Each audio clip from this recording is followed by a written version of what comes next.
Right, so I'm very pleased to announce you that Milei did it again.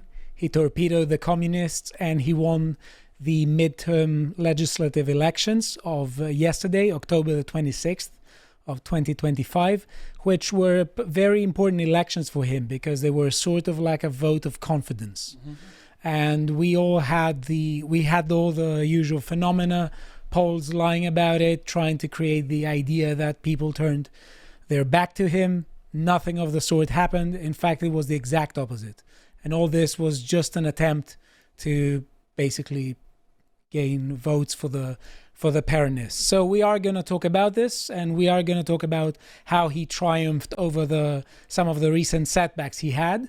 But before we do this, we want to tell you that we have a webinar, a live free webinar this Thursday at 6 p.m.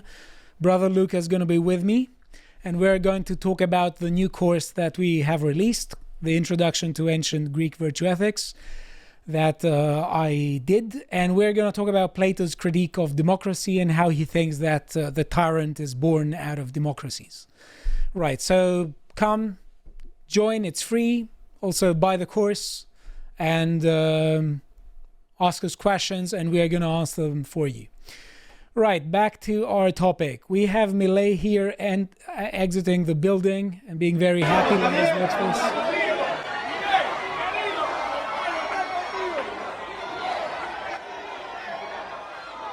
this. He's going to do the victory lap. Go and greet people.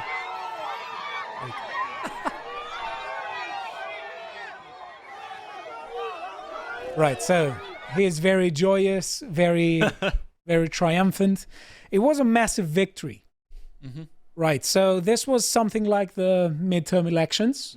There were elections for the Argentinian Congress and the Senate, and he basically won a lot. And he had some recent setbacks, and this is why we haven't heard about him for a long time. For us here is taking it out on the table. Maybe he rooted celebrating his victory against the communists. He rooted for the Peronists, maybe, and I'm joking. Trying to make sure the microphone doesn't fall in my lap.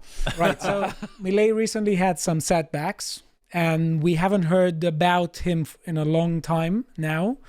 But let me tell you a bit what happened. So he was vetoed by the Kirchnerists in the Congress, and they were blocking some of his cutting spending initiatives. He also lost the Buenos Aires elections in September by 14 points, and this led many foreign investors to be particularly worried, and it did trigger an effect. Some foreign investors especially lost their confidence in Argentina. And he went to meet Trump, and Trump basically gave him a help conditionally. He says, if he wins, we're going to help him. If he doesn't, we're not. And we aren't going to be particularly helpful towards Argentina. And it looks like he won. Now, let's look at this point by Daniel De Martinez. He tells basically that he was underestimated by the polls yet again. I checked some of the polls, and basically they gave him around maxed 30%, 30 to 35%. Even his own party believed that. And they were saying if we achieve a 30 to 35%, it will be a victory, which could be seen as a sort of more conservative downsizing of expectations, curbing of expectations. But they won basically 41%, which is a massive win. Now, also let me show you here, they won 64 deputies, right? All of the purple here areas are areas where Milei won. And let me also show you, these are the Kirchnerists. They're not particularly happy, right? And let me just give you some numbers. The Argentines voted to renew half of the lower house, 127 seats out of 257, and a third of the Senate, 24 out of 72. So La Libertad Avanza will gain 64 new seats, So it's the majority of those that were contested. Right, I see, yeah. 64 out of 127 is a bit more than 50%. And I suppose the other ones all got divided up against various opposition parties. Yes, right. And also the main opposition party, the Peronists, or the Kirchnerists, they performed really poorly. They did do well in the previous September Buenos Aires elections, but this shows actually that they did this is one of the worst performances of theirs in decades. That's what I hear, right? And also he says, along with his ally, got mixed. Right. So let me tell you just a bit what happened here, because. So he won 40.8% of the votes, and the Peronists won 31.7%. Right, and gains in Congress, in the Chamber of Deputies, he had 37 seats. Now plus 64, he has 101 seats. And in the Senate Upper House, he had 6 seats, and now he has 20 seats.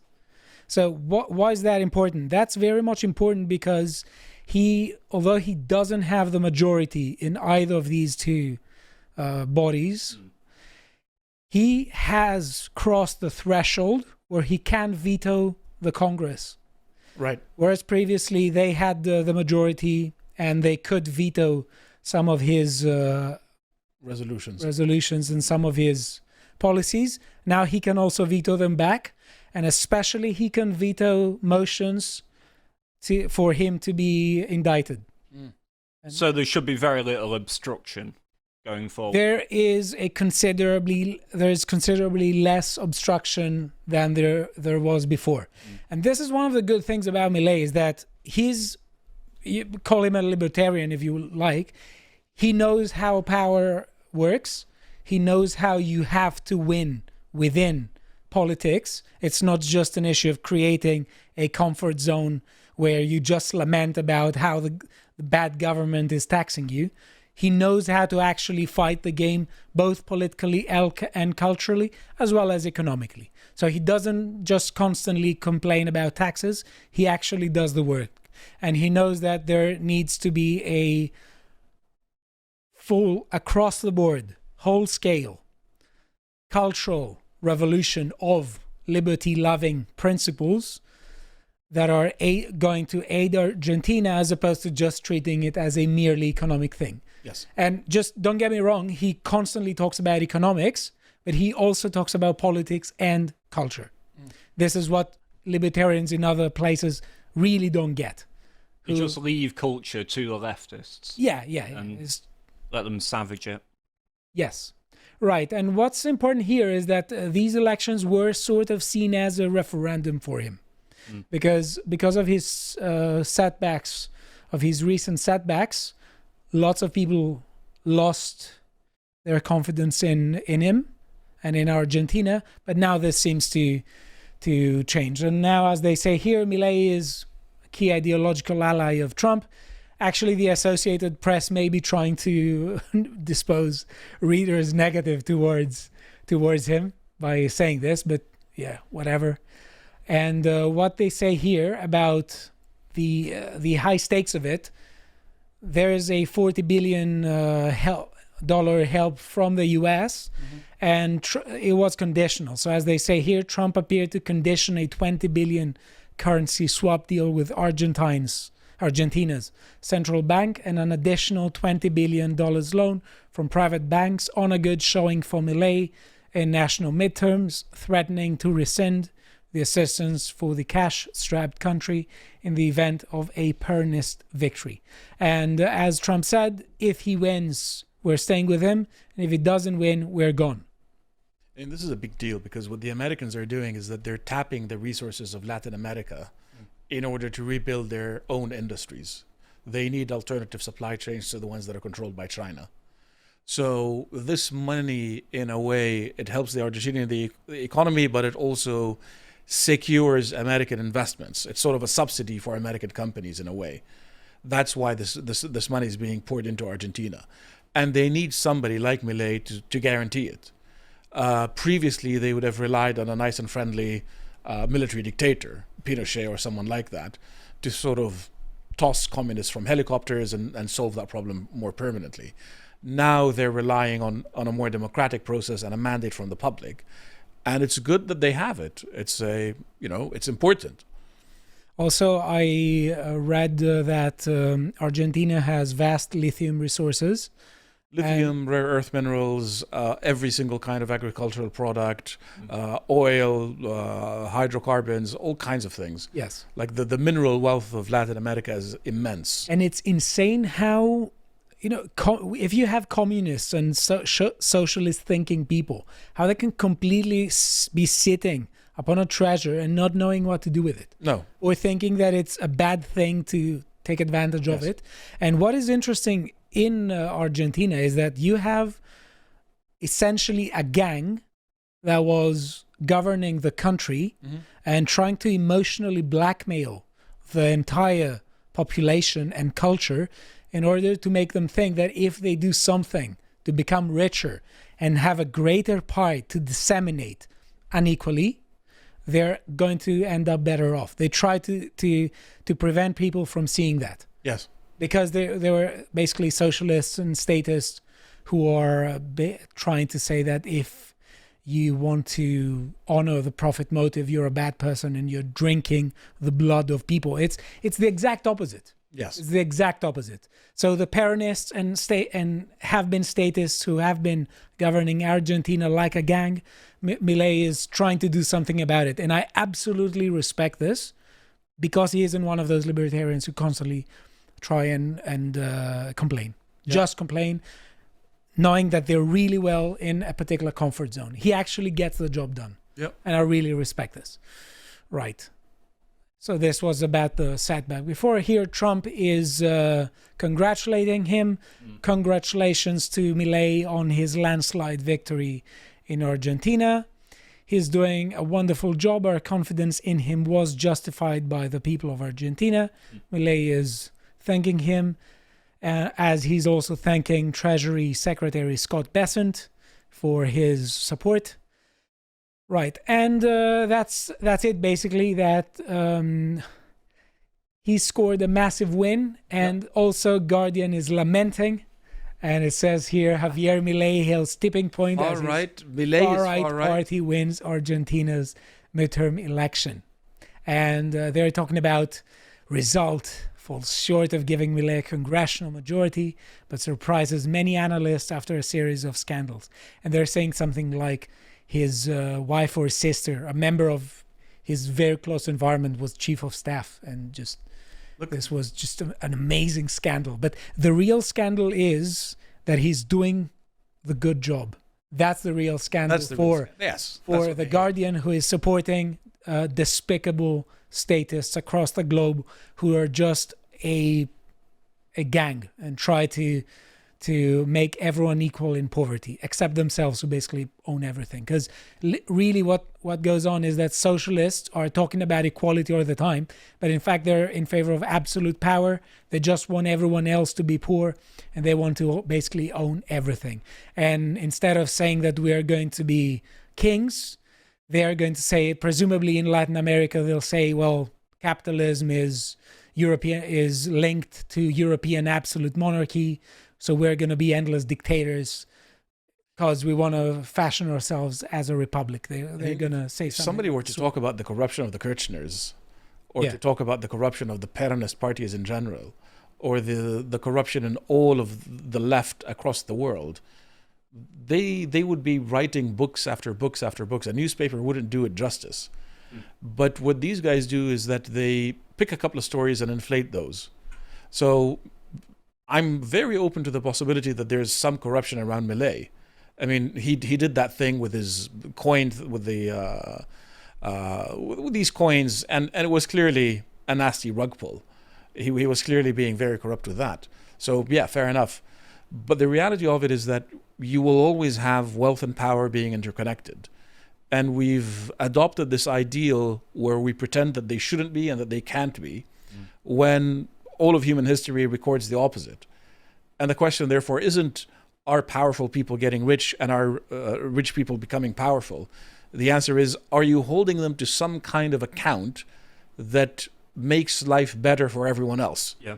And that's what people like The Guardian completely fail at. You see this constantly with like how they always attack Nigel Farage in this country from the left-wing perspective. Now, obviously, I have my problems with Nigel, but they always go after the fact that he's just a rich and successful person. It's like, well, if you're rich and successful, how can you represent poor people, working class people, whatever it might be? And you constantly get this thing. It's like, because if they speak to my interests, then Yes. I think they can be my representative. But you always see from the left, because they're of the opinion that if you are for the working class, you have to somehow come from it, right? You can't understand, you can't champion their concerns.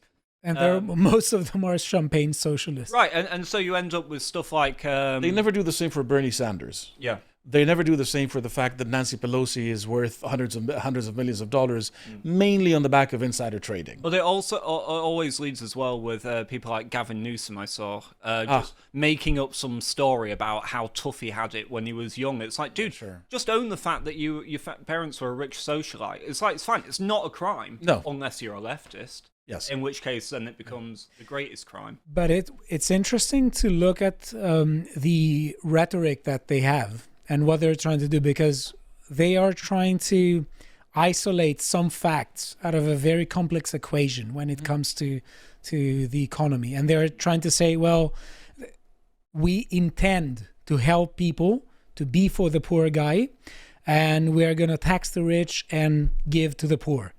And we're going to disrespect the profit motive because it's bad people who are not benevolent. And we are going to split the population into the bad people who are taxable objects. And we're going to wage warfare against them in order to help the poor. But what they end up doing is completely disrespecting the profit motive, not taking advantage of the wealth that they have, come up with ridiculous plans, 5-year plans, 2-year plans, 4-year plans, whatever, that don't work, and then wage warfare against the entire population when they don't work. Yep.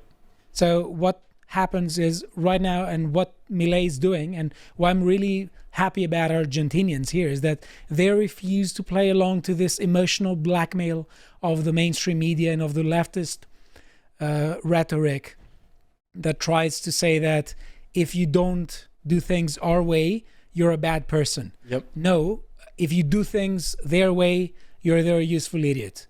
If you focus on a more market-oriented solution, just like the one Milei does, you will invariably end up with a greater pie that you will be able to distribute then in ways that will leave poorer people better off. And that's why Argentinians seem to back him. And remember, when he won, there were many people who said, right, he's going to govern for 5-6 months, and then people are going to get really annoyed with him. No, because it looks like they're sticking with him. Yeah. So, congratulations. If you would like to watch the full uncut version that is also uncensored, head on over to lotuseaters.com to find out more.